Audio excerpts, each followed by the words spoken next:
And I felt like this happened at another point, like several points. Like, you're only my friend when like the going's easy, you know? Like, where's being a friend when the going's hard? It's such a beautiful way to look at attraction, which is that we essentially, whether it's the masculine or the feminine, it's like we are attracted to that because we are trying to cultivate that within ourselves. Yeah. Like, I just like the way you see the world. I like the way your mind works. I like the way you dance. I like the way you move. I just like the art that you do. I'm not going to find that combination in a human again. You're listening to Catharsis Sessions. I'm Dashiell Wolf. The methodology we're going to be using today is Catharsis Method. It's our philosophy and framework for healthy emotional processing designed into a deck of cards. You'll see those on the table as we go through. And my guest today is Brad the Bard. He is the chief lunatic of the SLC Lunatics, a group here in Salt Lake City that design and host the most imaginative, avant-garde parties and gatherings. They fuse storytelling, performance, and immersive art in a way that just invites everyone in attendance to step into co-creation. And much like his events, my friendship with Brad is one that has been creative, deep, and just downright fun. What Brad and I are processing today is the nearly inevitable moment in the wake of separating from a partner, when that also comes with having to navigate the end of certain friendships. What is discussed is honest, vulnerable, and relatable. Let's begin. Thanks for sitting down with me, Brad. I really appreciate it.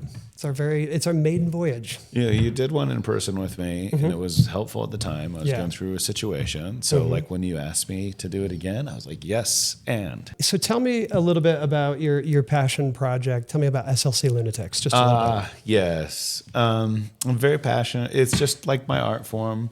I like gathering people. I like having like this shared imagination for one night, you know. I used to be in bands, and I still like to write poetry and music and those things. But like, I always like doing the performance and the promotion for it, and like the story building and the world building. I played Dungeons and Dragons. You know, I like to build these whole little worlds. And so when I ended up kind of having this event thing fall in my lap, and I loved going to events, and then kind of like creating them like small worlds and immersive parties was just like, it scratched all these itches, and I've been loving doing it. And even when things have gone bad, I've decided to continue. And even when friendships have gone sour, other things have happened. I've kept on doing it because I love it, you know. And so I know that I intrinsically really enjoy it, and yeah, it's fun. And I just had one recently, and I'm kind of on cloud 9. And it was amazing. It was. And you guys were part of it. Yep. And one of the things I get the most joy about is like having like the ideas that were seeded, and then having artists like just build with their imagination on it. And they do things that were better than I would ever imagine. And so I don't have to script them very much. And so I get so much joy out of like working with people, letting them imagine, and then we all co-create a world that's just there for one night. It's I love it. This is something that I've always loved and shared with you, feeling like we're kindred spirits, just like the art of gathering and kind of hosting events as its own art form, because I totally believe that. And especially the way that you do it, where you create kind of a canvas that a bunch of artists can come in and each have their own little small things within it. It's really nice to have somebody who can organize at that level to provide individual artists a space. It's fun. Yeah, it's so fun. And I think people have profound moments, and that's important. And they weren't always that way. When I started out, it was just more fun. But then like, I started being like, we can really have profound moments at a party, or you can have things that I want people to think about, or like ideas. You know, this last one was Halloween, so we were like, we don't want people to be scared, or people let their dark side out. And I had some friends that brought this up to me, like, don't open portals, and like, be careful, you know, spiritual friends that are woo-woo, which I like. But, you know, we were like, well, how do we frame this as like looking at your full self, like letting your shadows out? And then like all the artists really dug in. And I mean, you know, if you read their Instagram posts right now, like they're all talking about their journey that they had and how they're like seeing these sides of themselves. And I'm just like, wow, this is incredible. Yeah, so that's amazing. I'm like kind of blown away. It gets beyond you. Totally. And I like that it's an event for all the people who come and participate on the night, but it clearly is also an experience in and of itself for the people who are working within it, the artists. Yeah, I love that. I mean, I was preparing for a couple weeks and thinking about our backstory and kind of trying to come up with like what our approach was for our characters.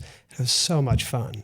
Obviously, it was so fun on the night, but I kind of like the anticipation and trying to infuse some creativity into it. Yeah, you guys are so fun. Yeah, it was when awesome. you pulled it, you said, unfortunately, this is a misfortune. You pulled like it's unlucky. I was like, shit. Yeah. And then the dice rolling. Anyway, let's get into the catharsis thing. Sure. I appreciate you asking. Of course. So tell me about the situation that you want to go through today. All right. So a little backstory. Like right now I'm going through a separation / divorce, a big change in my life.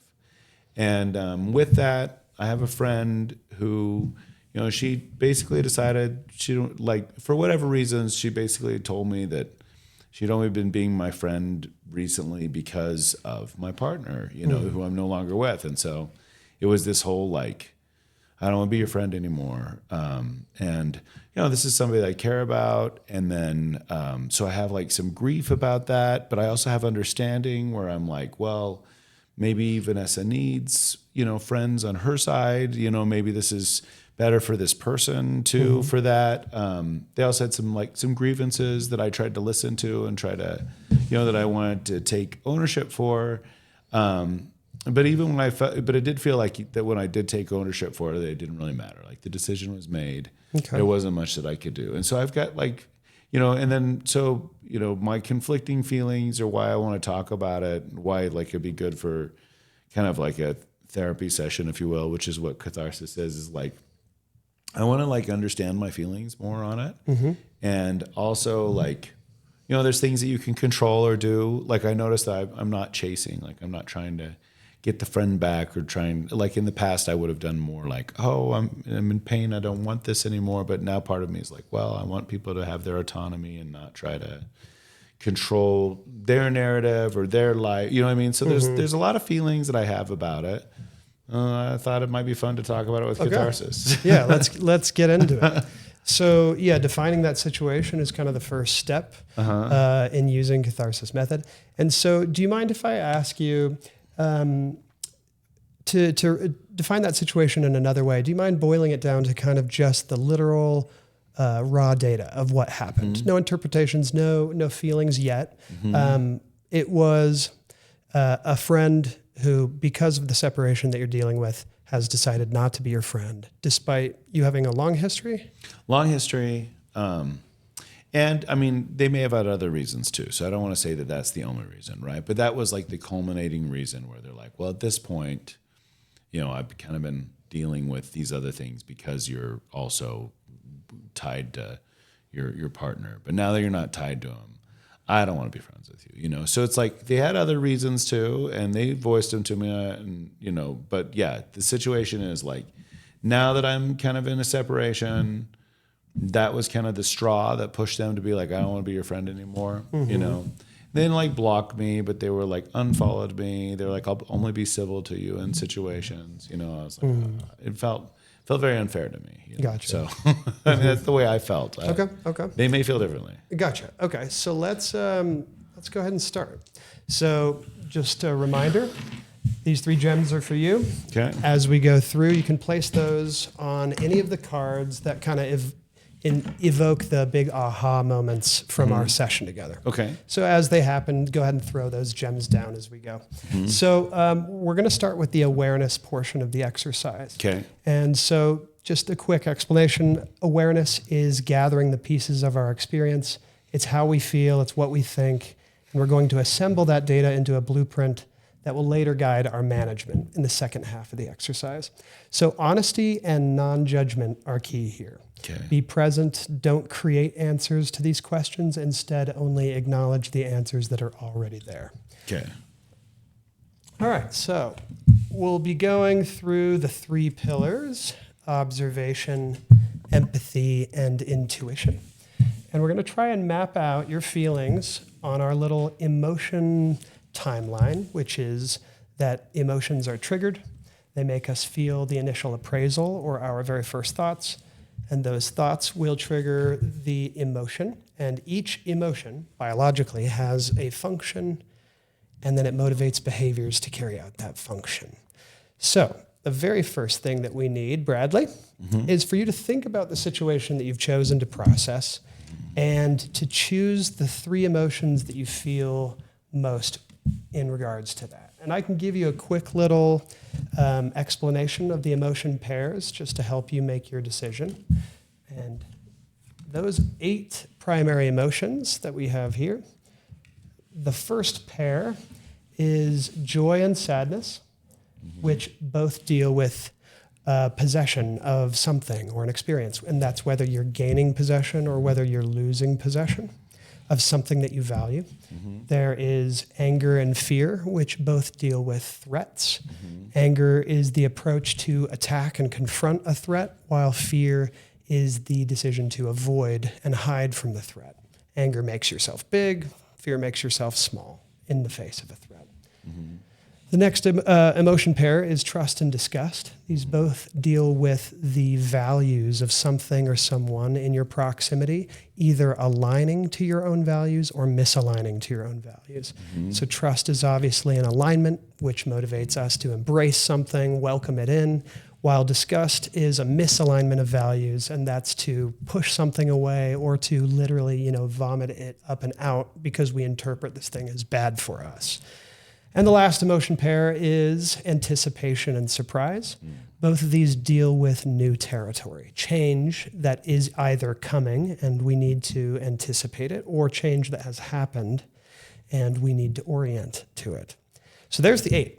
And I only get to pick 3? You get to just 3. There's 4 that I want, I okay, can see that well, we can away. definitely talk about those. What are those for? Well, so I have some sadness Okay. over just the loss of not having this friend anymore, right? For sure. Where it's like, you were a person that I felt like we could talk, and I felt like, you understood me in a way that like a lot of other people didn't, and so I have this sadness about like, oh, but I cared about you, and then I do have some anger too. This is the time you want to leave. You're not listening to me. Like I have this anger where it's like, it feels like you only want to say things. You don't want to like respond. You're giving up. You're like moving. So I have some anger.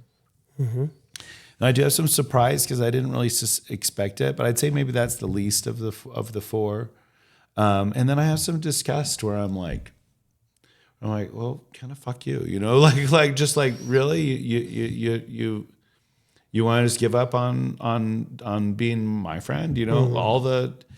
I feel this feeling where like I've been so fair. I feel, these are my own feelings where I've put in so much effort. I've always like been there, and now that I'm not, like you're done. Like so, right. I've discussed like, Yeah. like. Okay. So I think those 3 are the That's most a strong 3. But I was a little bit surprised. So I mean, that was there too. Okay. No, that's a great start. We'll narrow down. So there's 4. None of the positive emotions though right now. Hey, all the emotions are super helpful. So, but I mean, yeah. I do have a question just out of curiosity. Sure. So like, say like I'd fallen in love, or like I was having like some really positive thing going on. Would this be a good one to work with too? Totally. Okay, so it's not just sad shit that you gotta work through. I mean, honestly, I know that everyone might think of these cards and they initially think of like stressful situations, traumatic things. I love using them for good things. Oh, okay. Like, I mean, recently I've used them in that way, and I get really emotional in a very positive way, because what we're doing here is we're kind of extrapolating on what it is that you're feeling. And when you do that with positive emotions, it just makes you feel even better. Well, if we ever do this again, because I had framed, you said to think about some things, and I had framed out, problems, things that were problematic for me. But it could have been like that. I could have been like, hey, how do I feel? This is like, my last event was so great. It's just curious, Yeah. No, it's honestly like trust and joy are awesome emotions to dig into. Okay. Yeah. But fun though to know you can use this in another way. Absolutely. You're like, I just met the love of my life. Let's do it. And sometimes it's a mix. Sometimes you'll have anger and joy, and surprise. And it's never just wholly a sad thing. Or wholly a great, it's like, it's so multifaceted. Okay. Interesting. Yeah. So each of these emotions, they can exist at different levels of intensity. Anger, for example, more people are familiar with. We have annoyed at its lowest level of arousal, then frustrated, then combative, then furious, then enraged. So thinking about those levels, Okay. which emotion do you think you feel the most? Doesn't necessarily have to mean that's intense, but like, what do you feel inside you the most when you think about the situation? Okay, yeah, this is cool because they got like levels to each of them. So I'm just gonna think out loud. So like sadness has got pensive, bummed, lost, heartbreak, and grief. And I'd say I'm just bummed. Okay. Like, I'm not lost. I'm not heartbroken. I'm bummed. So that's not too intense. It's not like as bad as it could be. As far as anger, I'm once again like I'm not. Maybe I'm more on this one. Maybe I'm all the way to combative because it's annoyed, frustrated, combative, furious, enraged. I'm definitely not furious or enraged. I'm somewhere in between frustrated and combative. Part of me wants to fight back and be like, but this is ridiculous. So I'm getting too combative. And I think like even in my communication, that may have pushed it further away because I was a little combative. I'm like, well, look. There are things you did, and this is not just me, Like if you feel like we've got an estrangement, like I don't feel like you showed up really well, And so I have like some of that anger. Okay. So I would say it is all the way to combative, right? All right. Disgust, boredom, uninterested, suspicious, rejecting, or loathing. Ooh. Yeah, I think I'm probably all the way to rejecting on this one. Okay. Because I'm like. I don't feel like we're valued aligned anymore. I feel like you're backing out of this. I'm really like I want you as a friend, but I'm almost rejecting you now because of like where you're at. Yeah. So I would say that's probably the disgust is probably the highest of the three. Okay. Surprised, yeah. This one was like confusion. So I was like, oh, this is so weird. This is happening now. I was at your birthday party just recently, and we talked, and I thought it was great. Things were going to be good. Yeah. So as far as you have different levels of intensity you identified, but that doesn't necessarily mean that's the most prominent emotion. You could feel bummed as your top even emotion. If it's not the tie emotion. It's just about what you feel the most, and you can feel the lower intensities more than rejected or more than those. But rejecting. Based on what you said, I personally would maybe recommend these three. Oh, really? But what were you thinking? Well, I was thinking to leave. Yeah, You did I would say so. on this one, Anger so. was kind of high. But no, I agree with you. It's probably like sadness, disgust, and surprise, Because I was like, really? No? I thought, oh, yeah, I'd say so. Yeah, Okay. So let's drop anger. And you said which order were we going to do those? I think disgust is probably the highest, and then sadness, and then surprise. Okay, lovely. We got those. So with those emotions identified, which is kind of like plotting our first points in your experience right now with this situation, what we want to do now is move on to empathy, which is to start to connect the dots of those emotions. Where are those coming from? What were they triggered by specifically? How are they making you tempted to behave in response? So let's move into that. So we're going to start with disgust. Let's go through. So the stimulus or the trigger for your disgust, what would you identify as the object of your disgust? So is it the friend? It's their behavior. It's not them, right? And it's just like the unwillingness to listen or to like have a conversation. What's like probably the most disgusting is like the lack of introspection, where they're like, no, you've done this, or I feel this way, and you're done. Like, we're not going to talk about it. Like, I've already cut you out. And, the person that I know, I've seen this pattern with him with other people as well in the past, So it feels like way out of alignment, and now I'm that person that's in that out of alignment. And now I'm like, why was I ever aligned with you? So like I have that disgust, Gotcha. Okay. Where I'm like, well, okay, see what other people are saying now, Okay. And maybe that's a bad judgment or that, but it's this behavior of like not. Well, don't worry about that right now. Okay. We're just going honest on the answers that are there. You don't need to try and work through it just quite yet. We just want to kind of plot out the data points. So we got the behavior. That's a good answer. So the next question for discuss. This is our appraisal, initial thoughts. So describe the values that feel misaligned. Yeah. So like my values would be this, the thing where you believe other people are good, and then you try to understand, like you give them chances, or you try to repair with someone, so that's like the value. Now, obviously somebody's hurting you over and over again, like you don't want to keep them around, but like you always want to give somebody a chance to like turn towards them, or like, or have that confrontation and be like, okay, well, can we resolve this? So like, yeah. So that's like my appraisal, is that's the value that I have. My value is like, if I care about you, and I really do, then I will try and understand you, and I'll try to work with you on things. And if I'm not, and if you don't want to try, well, okay, maybe it's not going to work out. But like, my value is that you should try with people, and that people are unique, and you're gonna miss them. So your friend, their values that are misaligning to yours would be not giving you the second chance, not being willing to have the conversation, hear you out. Okay, that makes sense. Yeah. And that leads to the disgust, and that misalignment makes total sense. So the function of disgust, which is to push something away. When we feel our values are misaligned, we reject the thing. So why do you feel susceptible to this? To explain that a little bit, in order for a person to feel disgust or trust, which is an interesting conversation, there's an underlying susceptibility.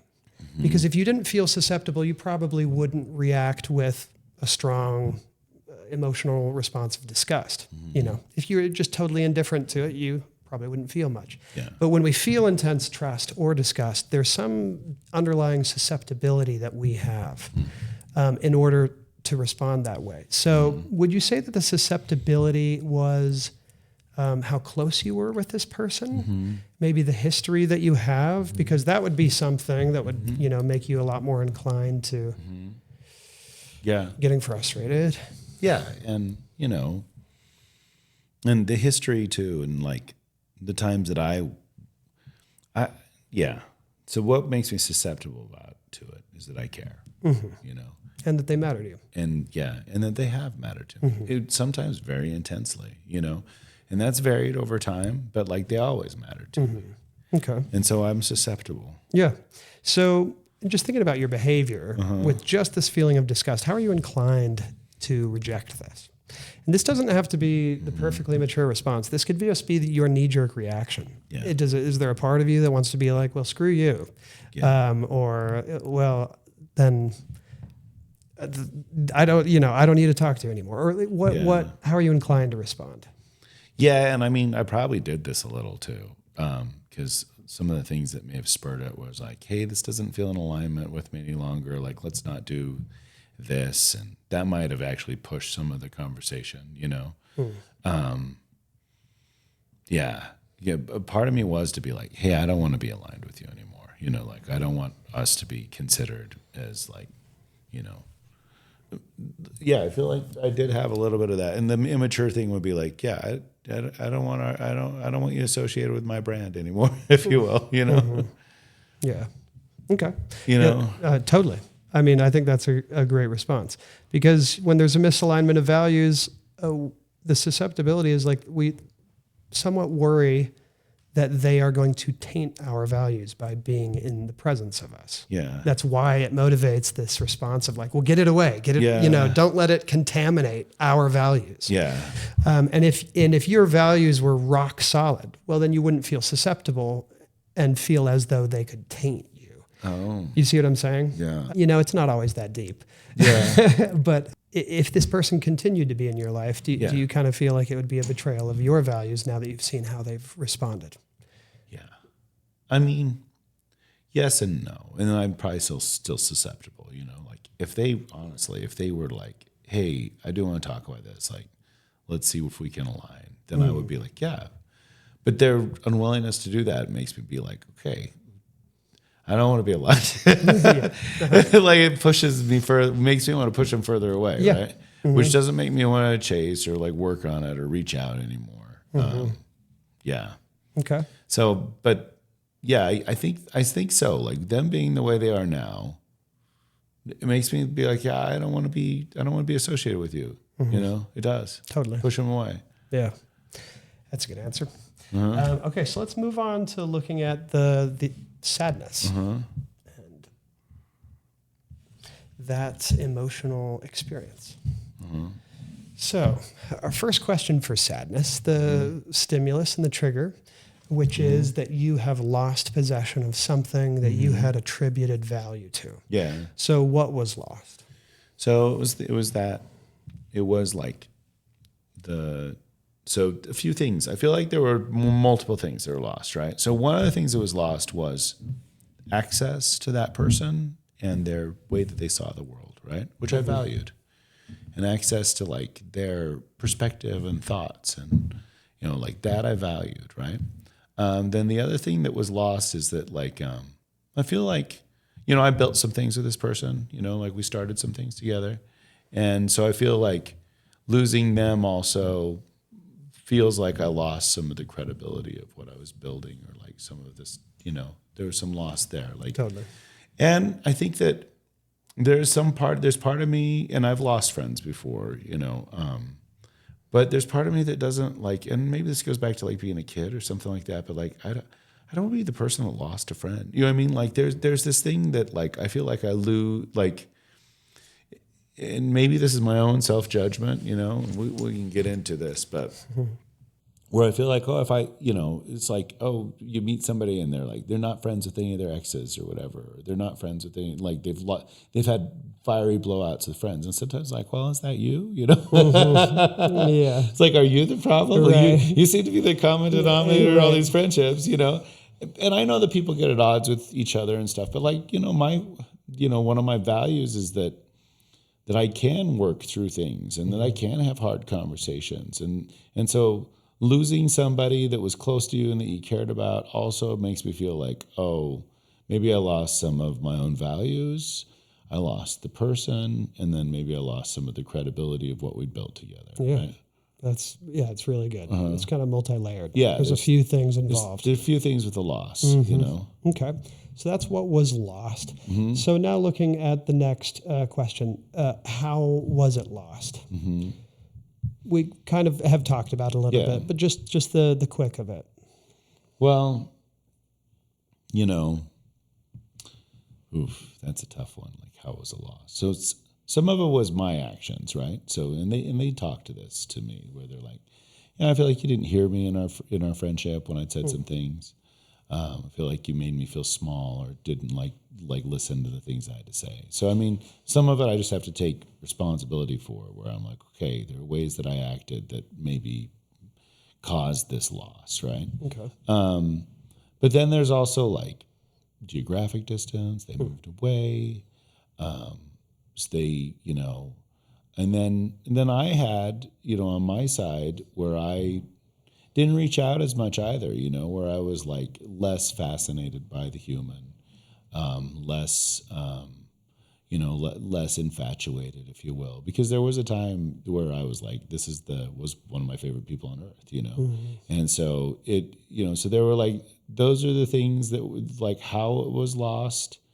And then I think that, and then to be honest with you, I think that me bringing up some of my things that had been bothering me actually pushed them to loss too, because I was like, hey, there's some things I want to come clear about. Like, I've been feeling taken advantage of in this way. I've been feeling like I wasn't appreciated. And that's when it hit the spiking point, combined with like me going through like a separation, where they're also really good friends with my partner. And they were like, I feel like they have the need to take a side, and they're like, I'm taking a side. And they've always been very like pro women power against, and like I'm a cis hetero man, so like sometimes I'm susceptible. What's the word? Susceptible? Susceptible to this. Okay. So that's the honest appraisal. Okay. Appreciate that. The next one, and don't forget about those. Oh, yeah. And the next... what am I supposed to do with these again? You put those on the cards that evoked something insightful. Okay. That you want to remember. Yeah, this one was one that I from that last. So sadness is about losing possession of something that we value. And you've talked about that there's a few different things involved as far as what you've lost. I want you to describe why it was valuable to you. Well, one is it was very novel, right? So like, and I think that, I mean, this is actually one of my core values in life, Dash, is that we're all so unique. You know what I mean? And sometimes you meet people and you're like, I just like the way you see the world. I like the way your mind works. I like the way you dance. I like the way you move. You know, like I just like the art that you do. And so I'm not going to find that combination in a human again. And I love her, you know, like I think that she's a person that's like very unique and, you know, and no matter where she stands, I always will feel that way, you know? And so losing that perspective and that respect and that bond, it hurts, you know, it's like, it's sad. Memories. And memories get changed, you know, where they like had all these great times and where you felt really seen and, you know, and then you're like, oh, well, now I don't know. It changes your old memories too, which is weird. Did you two have good rapport? Yeah, we had great rapport. Good, like, senses of humor? Yeah, or very compatible. Like we'd be in a room and like pretty soon thick as thieves, you know, like it just would happen. And anyway. Did you two work together well? Yeah, I thought so. Creatively? Creatively, yeah, I thought so. That's I awesome. mean, there were times we didn't, right? You know, more towards the end we didn't, but there were times we were great together, you know. So, and there were things that like let me down in ways, but I thought we worked really well together. Okay. All right. Okay, so then next, how are you inclined to express your sadness? I mean, it's just bummed, you know, because there is the disgust side too, you know, and I think that kind of tempers the sadness. How are you inclined to express your sadness? Just with a little ennui. Right. Yeah. I think it's an astute observation to mention that the disgust kind of dampens this. Yeah. But if you were to just honor the sadness, you know, if we took the other emotions out of it, how would you be inclined to express your sadness over the loss of what you just described? Yeah, probably in poetry and maybe some tears. Yeah, and just like feeling bummed. Maybe reminiscing about the friendship and maybe the chemistry the two of you had. Yeah. I think that's good to think about. You know, it's good to honor those feelings of sadness because they're so informative about what you might want to emulate more of in your life. Not necessarily with that person, but sometimes it's nice to remember why this person, you know, mattered to you the way that they did. Yeah. Okay. Let's move on to surprise. So, and also at any point, if you'd like, we can flip the cards to their context side and we can deep dive. There are extra questions if we want to go deeper than just the one main question on each card. Oh, okay. Yeah. So if there's any area that you like and that feels like we could hash things out even more, just let me know and we'll switch to that side. So surprise, our third emotion. Let's start with the trigger or the stimulus. Surprise is all about new territory that was coming, but it wasn't anticipated. And so now the emotion of surprise gives us energy to try and orient to this thing that we didn't properly anticipate. So what is the new territory? So the new territory is like, I just didn't expect it to go that way, you know. Like I expected if there were problems that we would talk about them. And that like we could resolve something and that it wouldn't be like, I'm just done with you. You know? So that was surprising. I mean, I remember like chatting with them before and they were like, oh, you know, I know you're going through a hard time. If you want to talk, reach out to me, you know. And then it went from that to basically like, you know, don't want to be friends with you, you know? Okay. That's a good answer for that one. So that's the new territory. When did it happen? I mean, now, like, you want a time frame or like, you know, like this was... Was it progressive? Was it...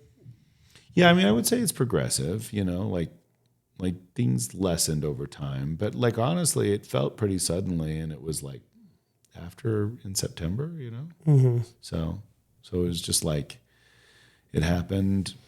It felt like it happened. Felt like it happened, pretty suddenly. I don't know. To me, Was there like a kind of a definitive moment? Was it maybe seeing that they had unfollowed you on Instagram where you're like, oh, whoa. oh no, like it started out with like they had posted something on Instagram, and I was like, hey, I want to talk about this. Like, what do you mean by that? Like, because it was about me, and around the way it was about me, and it felt provoked too. Like it felt like they were subtweeting you. Yeah, like they were doing one of those like I'll ask me anything, private questions, and then they were like, this question came up from before, and I was like, so no one's asking you this now, and you're putting it out there, and then their answer irked me. Or it made me like, okay, well, I don't want to control the narrative here, but like, why did you say that? Why would you use those words? So I reached out to them being like, okay, what's going on here? I want to understand more. And I did want to understand more. Like I was like, your story is your story, but like, why would you use this word? Like, they used the word like that they felt like I wasn't in integrity, like I didn't have integrity, And that was like, I was like, well, I felt like I always treated you really well, and was always like above board, told you the things that I did, what's the story? Why would you use that word, Then we devolved into the conversation, which led to like, I don't even want to be around you anymore, So. So you were responding to this? I responded to it. And just DMs? Yeah, just DMs Okay. and Instagram. And like, and like I was like, well, can we get together and talk, or like, I went to voice memos instead of like typing things out because I'm like, maybe we're not understanding each other tone tags, Yeah.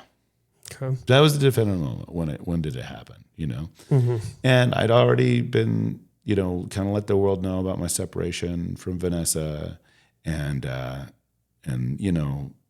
yeah, it happened after that. And I mean, she'd spent some time with my partner and talking to, and I don't know, maybe they all got together and had a bitch session about me. I don't know. It's tough to say, Okay.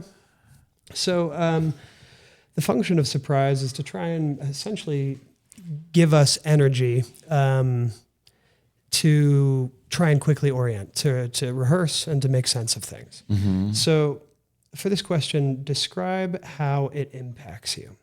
Because to feel any amount of anticipation or surprise, it's that we sense that the new territory that's coming is going to have an impact on us.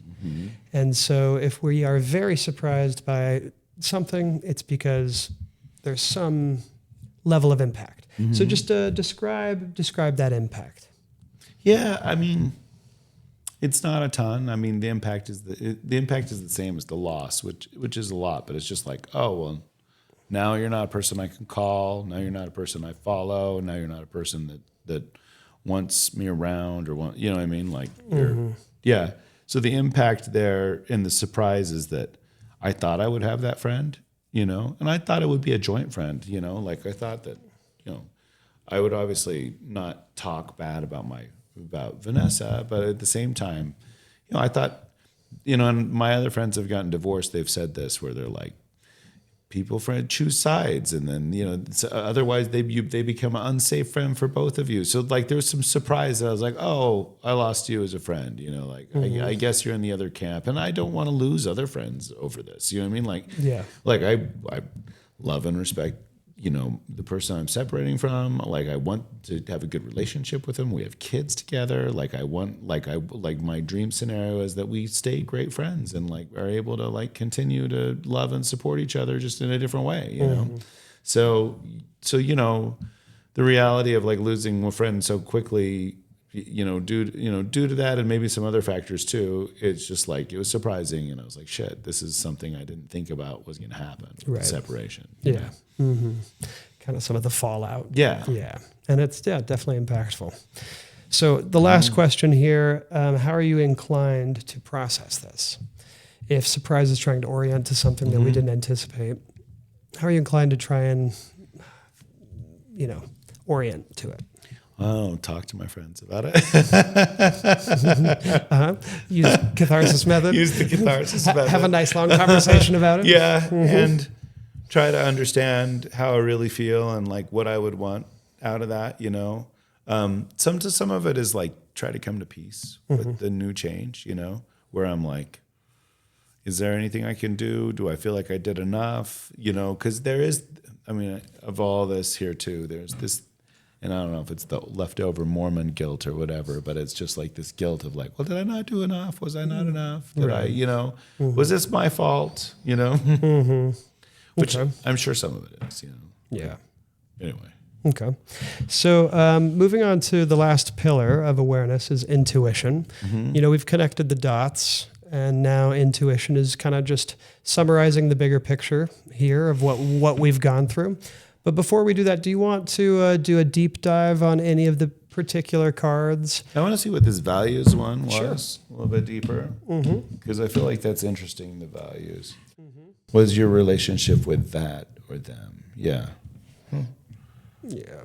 I don't know if we specifically called out what the relationship was. Was it just a friendship? Was it a little bit more than a friendship? Well, there were times that I wanted it to be more than a friendship, when we started for sure. And then it just developed into a good friendship. That's good. Okay. Got those. Any others? No, I think we're good. Okay. We already go deep. Dash. Yeah. Okay. So now the last thing is just to kind of summarize each of those emotion lines. So the discussed was a misalignment of values around how to treat an old friend, especially when things get rough. And it kind of switching over to surprise, it caught you off guard that this friend might act in that way and that you would be left here without this friend as a result of, the separation that's also happening at the same time. And then the sadness was it's a loss of a friendship and a history and a rapport with this person, but it's also the status a little bit of you two having worked together in the past. And some of the other disgust that comes here, maybe this is me being petty saying this, but like of all the times to like become not a friend is like when somebody's going through a hard time. And I felt like this happened at another point, like several points. Like you're only my friend when like the going's easy, Like where's being a friend when the going's hard? Because, we're not all, we get messy. We get, like we have problems, and I don't know. I feel like it's good to be consistent with people. I mean, obviously totally. you can't be taken advantage of, but and a big value that some people get out of their friendships is like, hey, are you going to have my back when I need you? Yeah. Because exactly. And maybe, and so I think that goes to that too. Okay. Well, great. I think that pretty well creates an inventory for your feelings and what all the details are behind each of those. So that makes total sense. So we are going to move on now to the management portion of the exercise. Okay. So let me,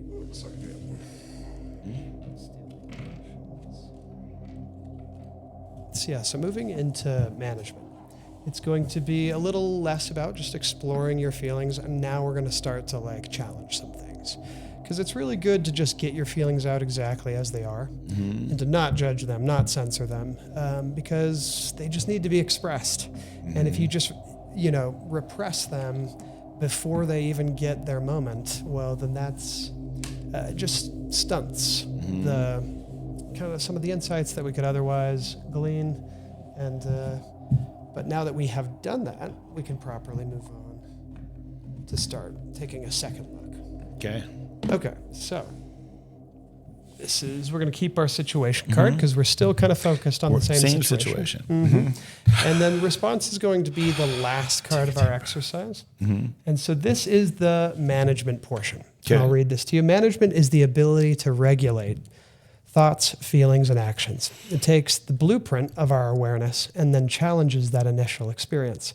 It's our ability to think critically and guide our responses in more productive directions.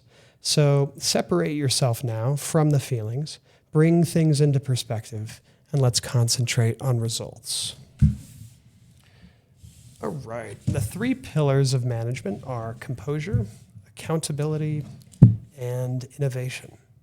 When we did the cards together for the first time, I don't know if we did the management portion. No. I think we just did the awareness. Oh, interesting. I could be wrong, but so we're going to start with composure, which consists of 2 exercises. So we have a couple questions with this one. This is context and coping, because I think one of the most important things to do first in the management portion is to put things into perspective with a couple important questions. So I'll read them for you. Okay. Is the root of the problem in your control? No. Okay. Sadly. If yes, you would want to focus on what you can do to improve it. But if not, we need to focus on how you can change your relationship with the problem. I mean, so is the root of the problem in my control, right? So let me just be like a little bit more broad with that. Sure. So like parts of it would be in my control with future relationships, right? Where I could maybe take more accountability. I could listen more. Like I could be a better friend, in those ways, right? But I feel like the root of the problem where they don't want to have anything, like I'm already cut out. Like, I don't know that I can, like, I think I would actually be negative if I were to be like, no, but I want to talk more about this, or like, I actually care, because I've already said those things and they don't want to talk, And so I don't know that, so in that portion, that's where I feel like I don't have control, where I'm like, I just have to kind of feel how I feel about this, Yeah. So it's like you don't have control over that friendship or their feelings. Yeah. But you do have control over kind of your disposition towards it. Yeah. You can change your relationship to, well, I don't want to put words into your mouth, but yeah, it kind of depends on the angle you're coming from. But I think that's good. It's good to be cognizant of that. Because, so many people, a lot of suffering comes from, bashing our head against the wall in situations that we don't have control over. No, I don't think I have control over this one. Okay. Cool. So next question, what is the most important thing in this situation? If we were to fast forward a few months down the road, like what's the most important thing to honor? Is it just your own feelings? Is it to try and preserve the good memories that the two of you had together rather than letting them get lost in the... Yeah, I think probably the second, like, how do I preserve the positives without like tainting them all in my head? Right. Yeah. And yeah. Especially in situations like this where there's a loss of a relationship, sometimes it can be very easy if we don't, regulate, to completely taint a wonderful history that we may have had with that person. Yeah. And to just say like, oh, you're horrible, you're a terrible person. Breakups quite often, all the good memories just get muddled by the angry feelings that happened at the very end of the relationship. That would probably be the most important thing to me, would be to retain the good and the things that were expanded in my mind and in my creativity and in the who growth I was the by two this of you person. achieved together. Okay. So as we build to our response, just let's try and keep that at the forefront of your mind. Good to know.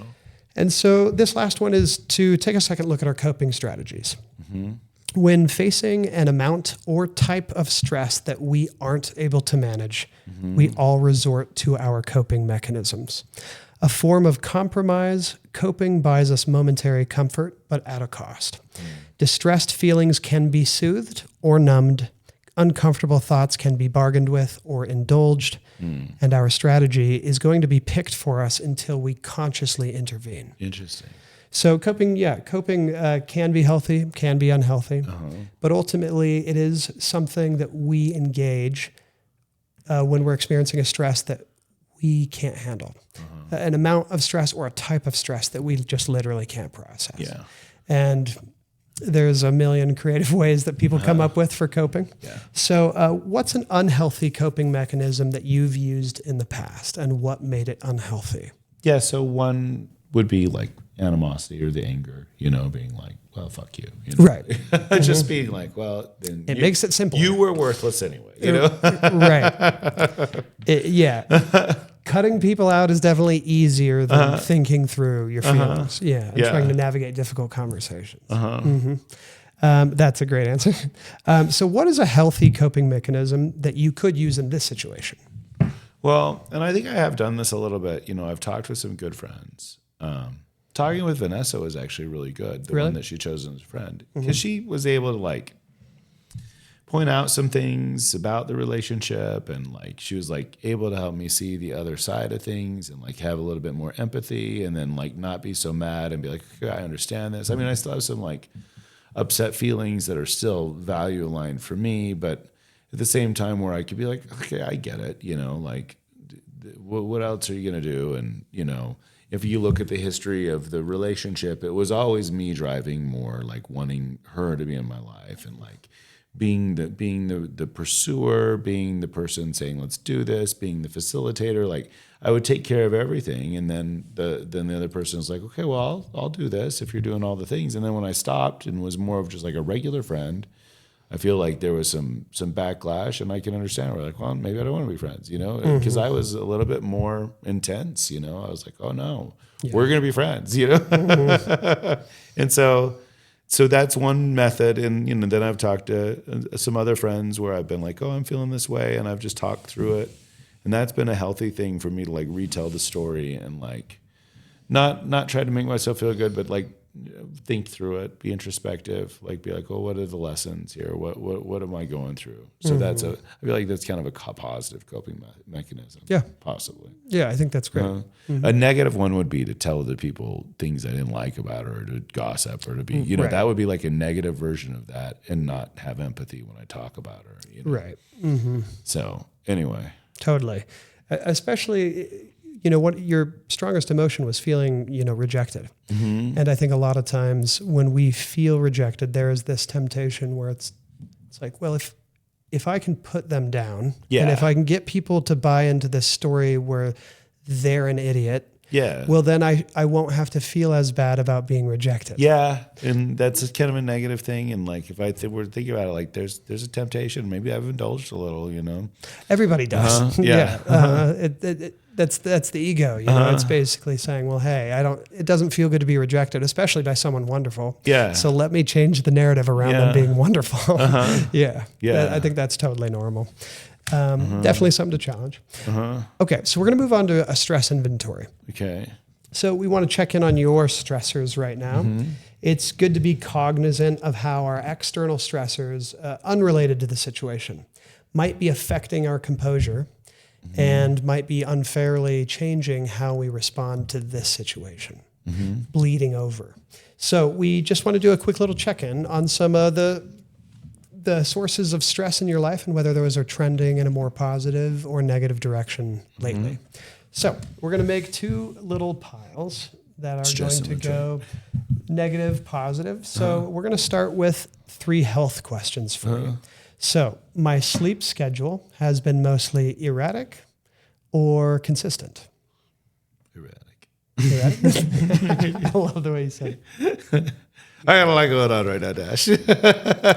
Okay, so my diet, water intake, and exercise has been indulgent or healthy? Indulgent. Okay. These are some negatives. My overall health and pain levels have been draining or comfortable? They've been comfortable. Okay, that's good. There we go. We got our stairs. Okay, so going into a couple environment questions. Your environment. The cleanliness of my home or bedroom brings me feelings of distress or comfort? Comfort. I've been staying on top of keeping my room clean. Very nice. In my home, been organizing. It always gives you a sense of control. Yeah. Back. That's exactly how I am. My workload at school, work, or home feels predominantly overwhelming or in control. Okay, so that's an interesting one, right? Because I did say work and home. Yeah. I mean, I don't know. Can we set it on its side? We'll revisit it at the end. Yeah. Okay. So the media that I watch, listen to, and read makes me feel upset or inspired. Shit, the news today. we got like constant awful Republican shit, So I mean, I'd say we did have a good day. Yeah, we did have a good day 2 days ago, right? But But then on the same time, like I've been reading poetry, I've been like reading good work. So I mean, I'd say I trend more towards inspired. Okay, if I'm being great. straight, you know. Yeah. I read the political stuff. It does get me down, but like I try to temper it with like a bunch of art and other great things. You know? Okay, so now actions. My efforts to reach out and show up for those that I care about have been mostly static or proactive. Proactive. Good. That's not a surprise for you. The promises I made to myself and others were mostly neglected or kept. They've been more kept. Okay. By my own measure of productivity, I have been complacent or productive. I've been productive. And the last category is social. My support system and those I can lean on has felt distant or they've been close by. They've been close by. Okay, that's great. I got a great community. The outlooks of those around me have seemed mostly gloomy or uplifting. Great. Got a lot of light triads in my life. And then the last one, attitudes towards who I am and where I am in my life have seemed judgmental or accepting. I've been very accepting. Okay, great. So that could, actually, let's revisit. Let's just say that it's your workload. Yeah. So it's kind of your work. I'd say it's probably more overwhelming. Overwhelming? Yeah. Okay. I mean, I've been on top of a lot of stuff with like the lunatics and like searching for jobs, but a lot of just like this not having a job, not getting a job. And then sometimes even with this last one, like Jade really stepped up and helped me out a ton because I was overwhelmed, you know, like there were times that usually I could be able to do something in a day that I'd be kill. And I'm just not. So Yeah. I've been overwhelmed. Okay, great. Well, here we've got two piles based on your external stressors. You've got a lot that are trending in a good direction. So that's great.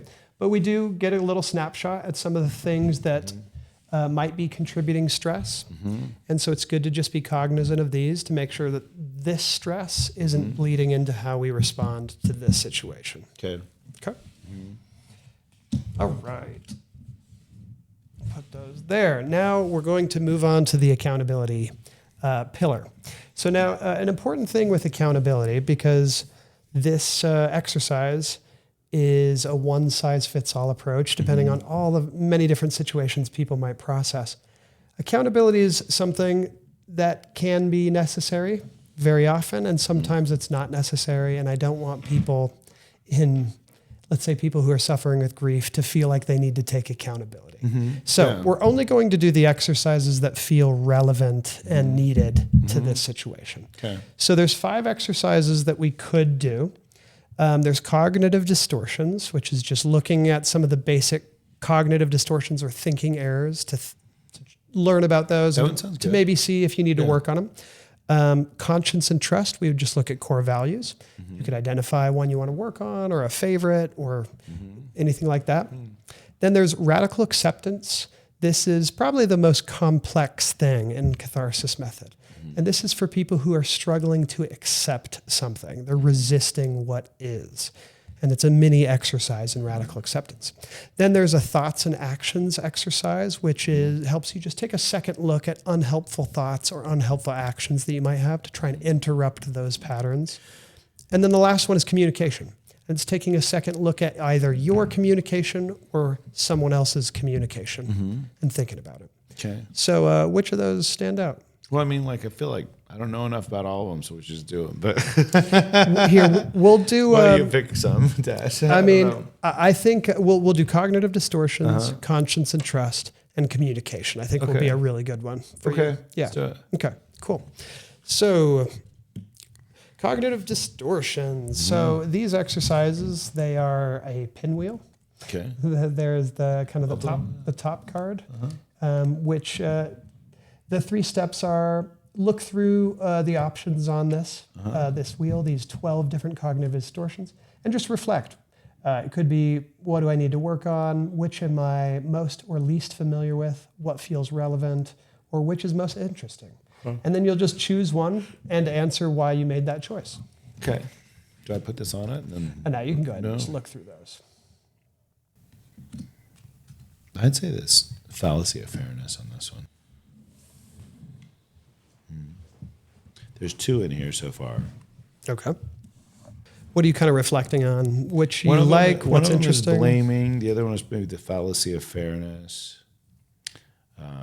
Are you picking based on ones that you feel like you're guilty of? Yeah, maybe, or that I could look at a little bit better, you Okay. know. So but I feel like blaming and the fallacy of fairness.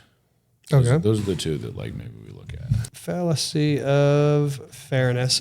This is the one that I am guilty of the most. So that's funny you picked that.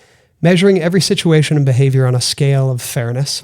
Others using different values of fairness can make you feel resentful. An example is, it's only fair that you do this. Yeah. So why does that one stand out to you? Well, because like, you know, to me, I have this thing where it's like, it's only fair you give me a chance or you hear me out. Or like, I feel like maybe her scale of fairness is different than mine. Or I feel like this is not very fair. It's like, I showed up for you all these times. Now you're not, you know, like, so I feel like the scale of fairness might be a problem that I have where I'm like, this doesn't seem fair, you know, or like, yeah, so maybe that's a fallacy to look at. Well, your top emotion was disgust, which is about a misalignment of values. So it makes sense that you'd pick something like that because it feels like that there's a standard of fairness that's misaligned. Yeah. So I think that's a good one. And what did you say the other one was you were considering? The other one was on the other side, and it was blaming maybe, you know, where I'm blaming the other person for maybe something that's my fault. Yeah. Okay. So making others responsible for how you feel. It comes from a conscious or unconscious belief that others have more power to affect your life than you do. Yeah. Ooh, An example, you make me feel bad. Yeah. I don't know if that's. Yeah, I don't know if that's really what. But now that you read it, maybe I don't know. Okay. I think I was feeling more like maybe I'm blaming them to like deflect my own feelings of sadness, but like, you know. But I don't think that like, I don't. When you read it, I'm like, no, not that one so much. Okay. Well, yeah, fallacy of fairness. I think that's a good one to identify. And you're picking that based on one that you're guilty of or that might be relevant. Okay. Cool.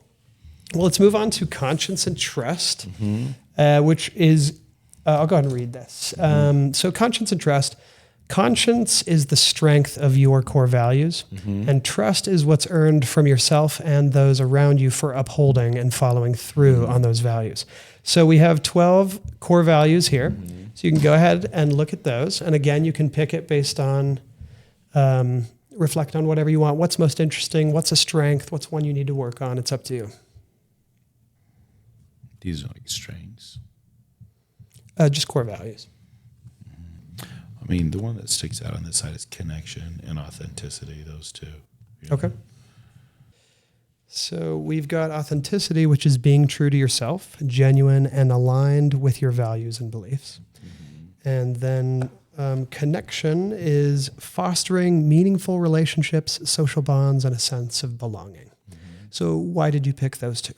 Well, because the one is the connection where like this is like my desire and a strength where I'm like it's almost a value where it's like, well, we can foster a sense of like safety and you can talk and that we can be connected and that we can understand each other and we believe in the light of each other, right? So it's like that's also like so where some of this frustration is too, where I'm like, well, we can't work on that value, like that's a strong value of mine, you know. And then the other value is that authenticity of just like, well, you know, if we're not aligned, then I don't, you know, like I want us to be us and let's not fake it, you know. Right. So, you know, I don't know. Those were the 2. Those are both great. And I think they're both perfectly relevant. Okay. Which do you want to choose to leave highlighted? Well, let's leave the connection one. Okay. We're going to leave connection. Great. And then let's jump into our last one, communication. Okay. Communication is the infrastructure of information that can connect us or keep us apart. So, and our little quote, a problem well stated is a problem half solved. Is there a relationship between you and another person that could benefit from taking a second look at what is or isn't being shared? Do we want to, is the friend who we want to consider for this?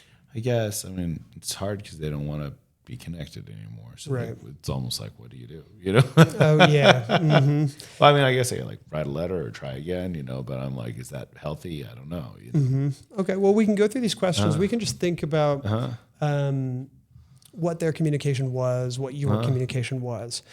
Do we want to look at your communication or their communication? I mean, wouldn't it be more useful to look at mine? I don't know. Let's do that. Okay, so I'm going to read a couple questions for you from that side. So communication breaks down into kind of 6 categories, which is needs, intentions, expectations, boundaries, apologies, and appreciation. So we're going to look at those really quick. For needs, have you thought through your needs and have you clearly communicated those needs? I don't know if I had, yeah, like in that case, like, this is what I need from a friend or something like that. I don't think I did any of that. And I don't know that I always do that with my friends. Like, this is what I need from you. You're right. You definitely. You don't want to come in demanding things. Like, hey, Dash, this is what I need from you as a friend. I don't know that I do that, know. It is helpful to kind of just know in your mind what your needs are in the relationships that you foster. Yeah, I mean, I need an open mind. I need... you need somebody that will communicate with you. You need a channel, channel, an open mind, so some responsiveness. Yeah. And then from there, it's all negotiable, in my opinion. It's like depending on what they can give or want to give, and reciprocity. Like, I don't think you can have, if it's not reciprocal, I don't want it. So like, I don't want to force people into like meeting your needs. But yeah, I feel like being seen by a friend is a real need. Like, I feel like they need to like, and this gets into like this thing, anam cara, that I believe in, like your soul's witness. But like, you want somebody that you trust to look at you, that you trust the way they see you, that they do it with love and like a light, Yeah. And that's a need from a friend. If I were to have a good friend, I'd say what's one thing that I need. But I need them to see me and see me in a positive light, and give me breaks, because I'm flawed and make mistakes or whatever, but like, see me with a positive light, Totally. Because if they don't, then they probably won't be my friend. You're right. Yeah, like a need for that I need in friends, at least close friends, is I don't want yes men type friendships. Like I want friends that are going to push back when I'm being ridiculous. Because if I don't have friends to check me, who's going to? Yeah, because like we all have blind spots. And so that's something that like I need from my close friends.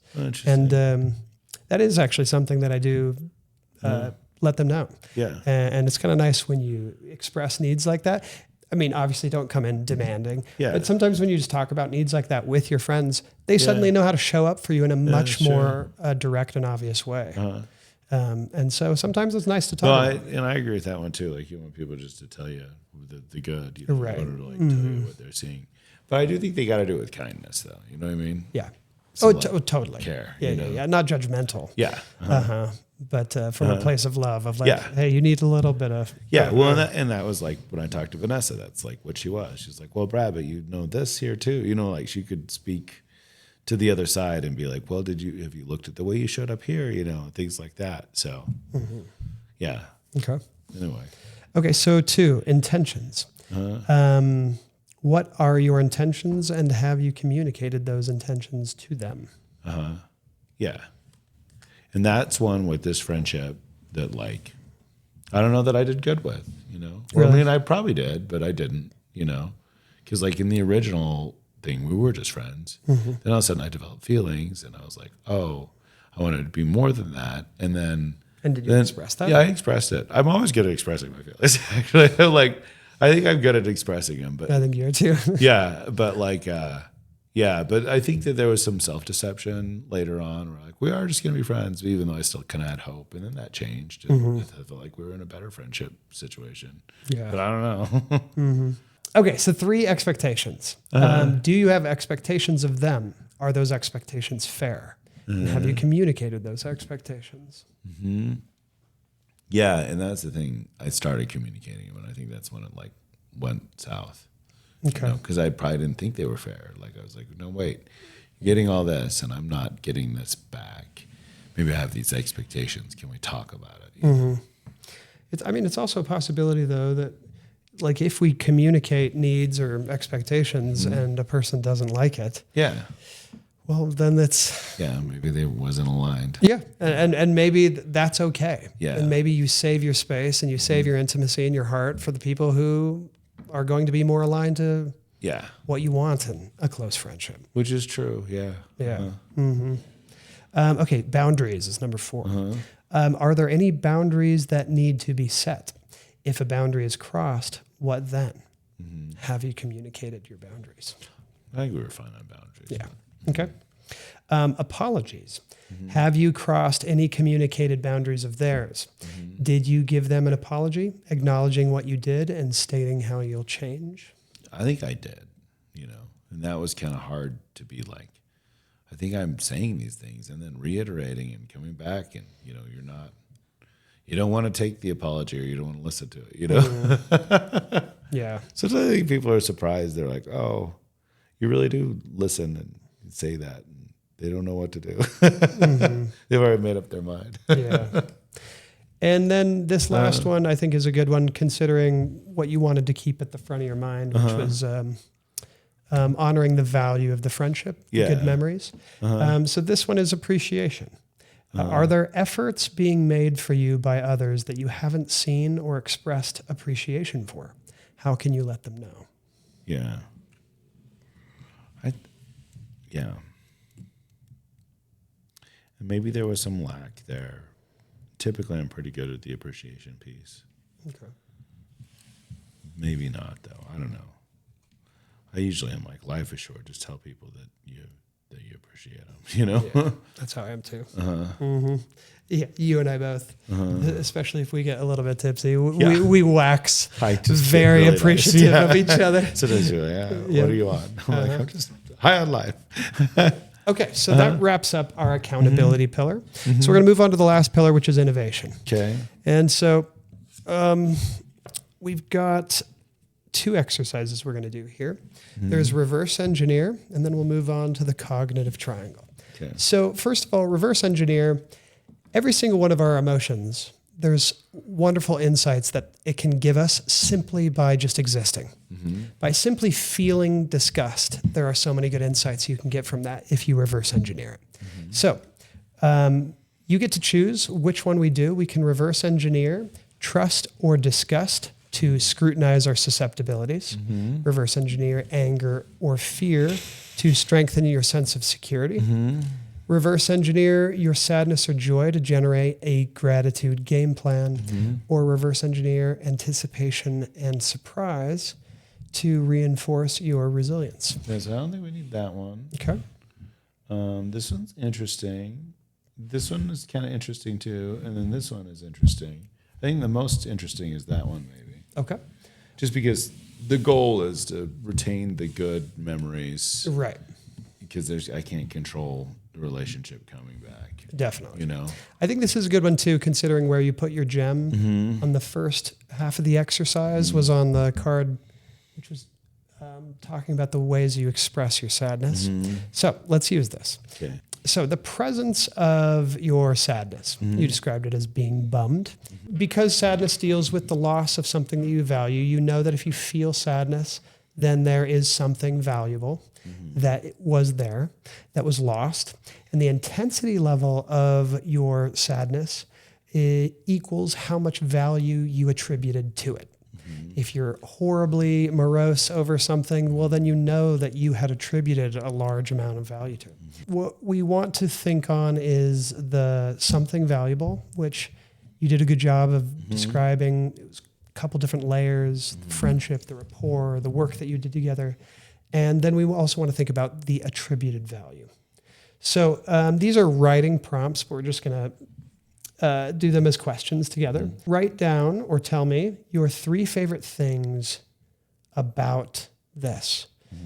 So which one do we want to identify? Was it just the friendship itself, the rapport, the chemistry? Yeah. So, one of it was definitely like that creative chemistry where it's like we could sit down and dream things up and talk and riff off each other and be like, oh, what if we had did this? And what if this happened? And like just this creative chemistry, like it was awesome, and sometimes it just flowed and we could like build off of each other. And, she was like very well read and interesting, had interesting thoughts about things. So like as I brought stuff up, she could like add to them and then, give me new angles I hadn't thought of. And then I feel like I was That's a cool. foil on that too, so that was really cool. And we came up with some really cool shit. Yeah.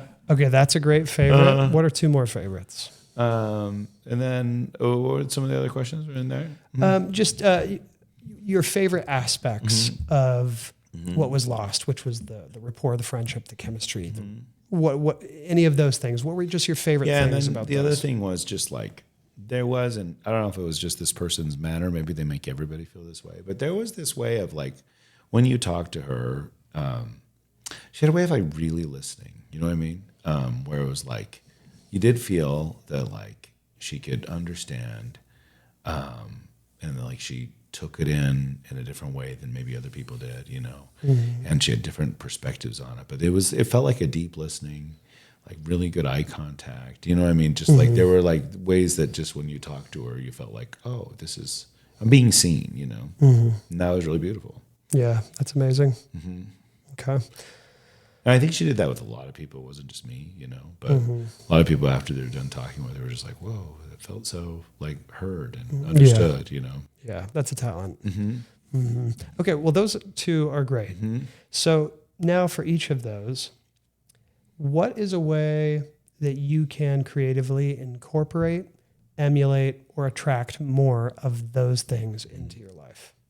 So one of them is like, I feel like I have attracted other people that do that creative thing, like it's actually like one of my favorite, like if I like somebody a lot, guy, girl, whatever, like if I want to be like, oh, make love, if you will, it's a creative love. It's like, oh, let's imagine something together. You know what I mean? And let's play, let's think about something. What could we create? Let's make art together or something like that. It's like, and it's a real love thing, And so like during this relationship, I realized how much I loved that. And then I think I have gone on to do that with other people as well. And so it's become like one of my love languages, right? And one of the things I really love doing, And sometimes if I'm with somebody that like, I don't feel that chemistry or that spark, it's like, I mean, Dash, even doing this with you, it's like, yeah, let's create something. Like, I'm down. I want to be here. Let's talk about it. You know what I mean? Like I really love that, So I think that that's something that I can honor in that friendship, and that it's a gratitude plan, if you will, to be that, oh, it showed me a way that I need to show up in love, and that I'm happy that I'm continuing to do because I've emulated it and incorporated it into my life, is this creativity and this creation.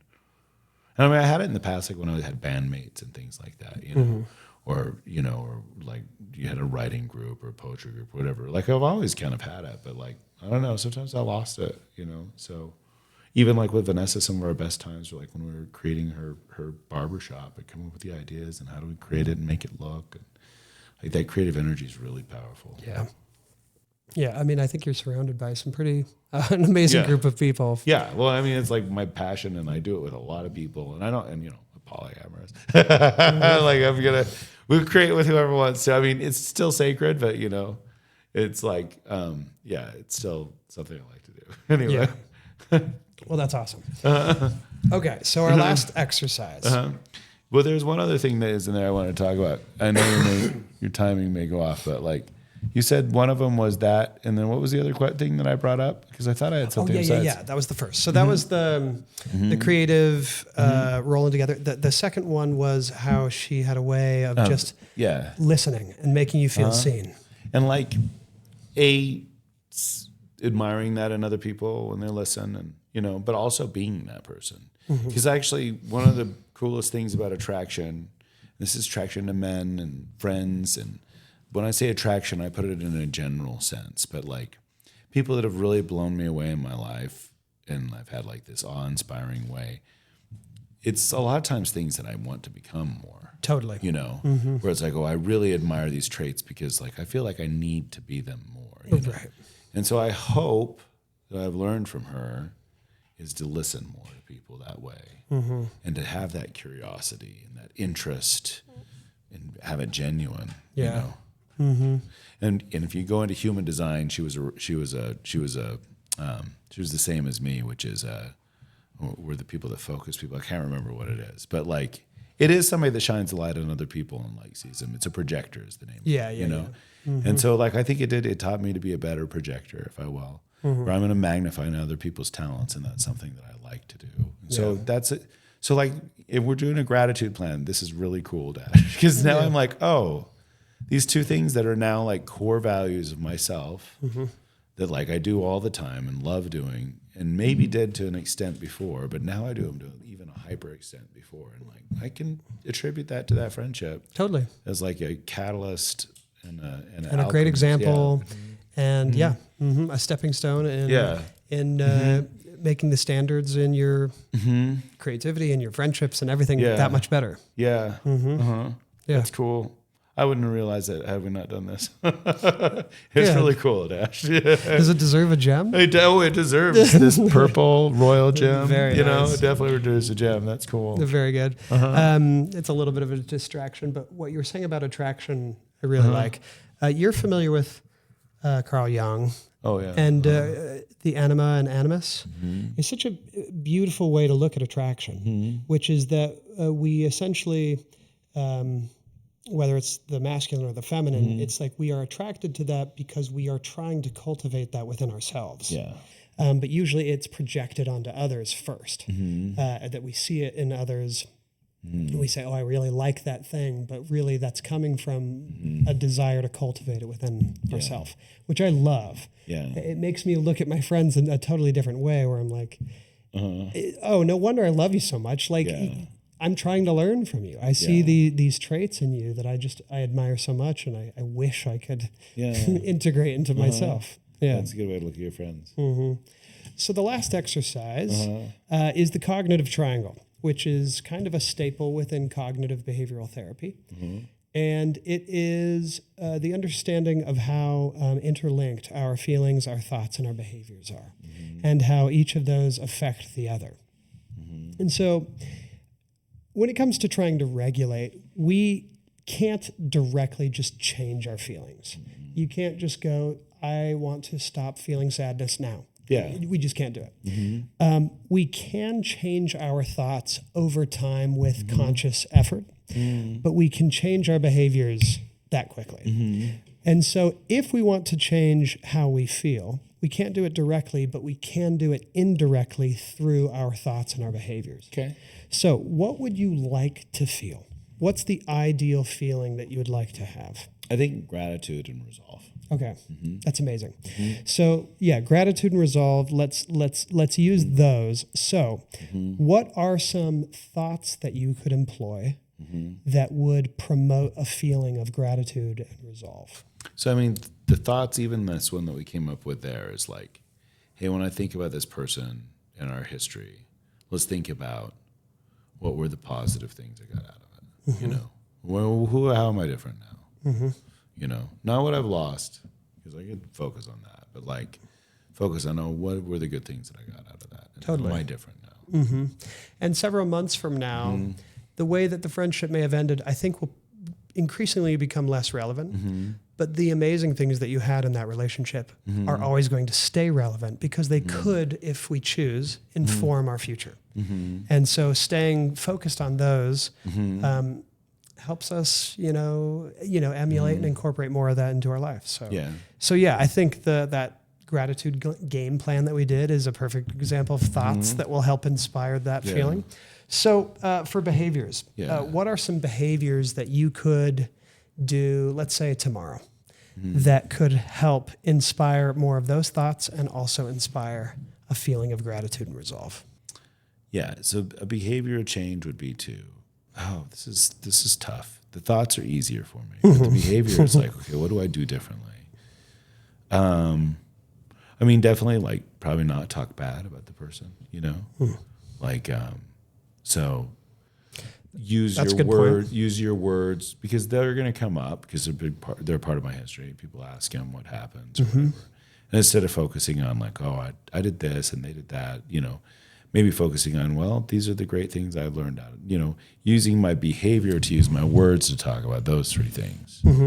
I mean, I like that approach because it's essentially recognizing the behavior that would do the opposite. Yeah. That would almost just, diffuse those And then good the other feelings. behavior would be to the other behavior would be like to look forward more and not look backwards. I don't know, but looking backwards on the positive is a good thing. But like, I don't know what are other behaviors. I may need some help here, Dash. Yeah. Could I make a suggestion? Yeah, please. I won't. I'm kind of I grasping. think here. maybe a journal entry where you just try and remember and highlight some of your very favorite things about that person and the friendship that you had. Yeah.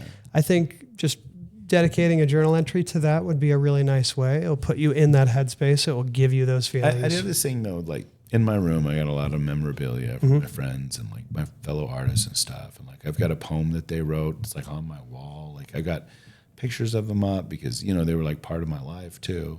And part of me is like, well, do I put those away or do I leave them there? Do I just see the differently? Like sometimes like now it is funny. Like today I got up and I saw the poem and I was like, well, I don't know if they feel like that's true anymore, and it's like, it's can be a little triggering, but I don't know, like, I don't know how I change that behavior or change my environment, or I don't know, I mean, if the goal is to feel gratitude and resolve, then just leave them, right? Yeah, I mean, I would. If I change them up, I can change them up, but like, not do anything that would be, I don't know, childish. I haven't like gotten rid of anything or anything like that, but yeah. I mean, the very first exercise that we did here was realizing that you don't have control in the situation. Yeah. And when we don't, we need to try and change our relationship with it. Yeah. And so my thought is, an example of changing your relationship with it is to look at that poem on the wall and to not think, woe is me. Let me focus on all the negative ways that the relationship ended. But instead look at the poem for the truth that it represented at the time that it was written and it was given to you. Yeah. And let it just be a reminder of all those positive things about the relationship that you want to carry forward and let go of the rest. Yeah. Okay. And I don't know if that's a behavior change, because like behavior is interesting, but like it's like maybe when I do get hit by old images or old stories or old poems or old whatever, to just like reframe them. Yeah. Totally. Which is that's a behavior, is the reframing. Let's reframe this before I look at it. Let's reframe this in gratitude for the ways I grew and for what the relationship did for me at the time. Let's not focus on what I've lost, I guess. Yeah. But what I gained. Exactly. Okay. And so the emotions that you felt here, I think we're kind of harping on how sadness really is helping generate the gratitude. Yeah. And then the disgust, I think, is super valuable because it helps you stay really informed and in tune with your standards, with your values. Which I think I should still keep with Absolutely. other people as well. Like Absolutely. My standard should still be a friend that will, if I confront him with something, won't just be like, okay, I'm done, but somebody that actually wants to stick around or wants to talk through or work through something. Yeah. Because I deserve friends like that. Yeah, you do. Yeah. I'm a friend like that. I deserve friends like that. Totally. Yeah. I mean, I agree. I know you very well. Okay. So we can move on to the last card and, we could do the simple version of it, which is just to take a deep breath and move on. Or you could review all the things that you went through. I think we're good. I think we should just take a deep breath. Yes. I think, that was amazing. I really appreciate your vulnerability. And thank you. And opening up. This is cool. Yeah. So, thanks. And cut. To my fellow introspectors, a reminder that your focus and your conscious attention is like a watering can. Whatever you choose to point it at, for better or worse, will grow. So let this be a reminder, a moment, a request that you take a couple minutes today to point that conscious attention in a good direction. Towards something that you care about, towards someone that you love, whatever it might be, just do it. Thanks for tuning in to this episode of Catharsis Sessions. I'm Dashiell Wolf, and I'll catch you on the next one.